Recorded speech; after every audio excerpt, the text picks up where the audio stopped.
Hi guys, thanks for stopping by. It's Hector at Cozy Corner Plants. This is a jade. I got this jade a few months ago. It was a trade with an inch plant that I had.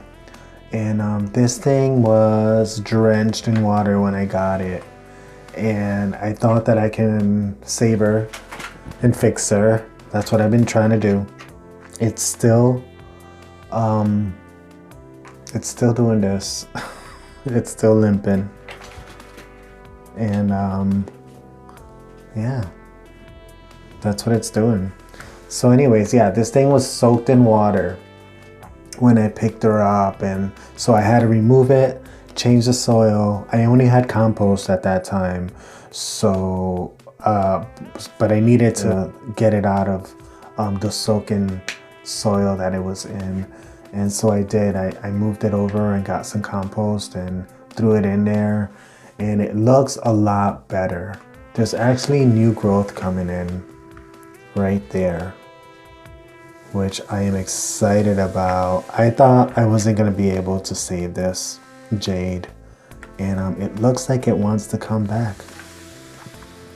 But it's still limping. I'm not sure if I want to cut it. I'm not sure if I'm going to wire it. So I can, make it do whatever I want it to do, because it just looks limpy.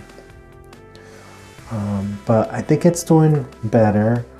I do need to change the soil to, a fast draining, better soil. This compost is no good for it, but it's doing the job right now. I don't think I'm gonna do anything with it until the spring. And hopefully I can keep this baby going. And so I'll give you guys updates on what happens. Maybe in the spring we can repot it together. All right guys, thanks for stopping by. It's Hector at Cozy Corner Plants.